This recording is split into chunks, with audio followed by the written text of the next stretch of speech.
আসসালামু আলাইকুম। আবারও নতুন একটি শাড়ির ভিডিও আপনাদের মাঝে নিয়ে আসলাম। এই শাড়িটার আঁচল এবং জমিনটা আপনাদেরকে আমি খুলে দেখাবো। খুবই সুন্দর একটি শাড়ি। এ হচ্ছে শাড়ির আঁচল। আঁচলটা দেখতে পাচ্ছেন। আঁচলের এই শাড়িটার পুরা পাড় দিয়েই কাজ থাকবে, শুধু এমব্রয়ডারি ওয়ার্কগুলো শুধু পাড় দিয়েই থাকবে। চমৎকারভাবে এমব্রয়ডারি ওয়ার্কগুলো করা আছে। জারি কালার সুতা, আরও বিভিন্ন কালার সুতা দিয়ে এমব্রয়ডারি ওয়ার্কগুলো করা আছে। আমাদের পাড়টা কিন্তু চমৎকারভাবে পুরো পাড়েই কিন্তু কাজ থাকবে, এমব্রয়ডারি ওয়ার্কটা করা থাকবে। আর এই হচ্ছে শাড়ির আঁচলটা।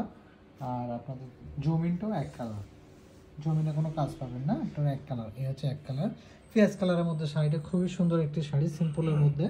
আপনারা অনেকে সিম্পল পছন্দ করেন কাজ ছাড়া, তাই এর জন্য শুধু পাড়েই কাজ থাকবে। এবং কি এটার সাথে আপনাদের ব্লাউজ পিসটাও পাবেন। এটার সাথে ব্লাউজ পিস থাকবে, হচ্ছে ব্লাউজ পিস, এবং ব্লাউজ পিসে বর্ডারে আপনার একটা লেস দেওয়া থাকবে। আপনারা চাইলে অর্ডার করে দিতে পারেন। এই শাড়ির ম্যাটেরিয়ালটা হচ্ছে আপনাদের ওয়েটলেস সফট জর্জেট কাপড়।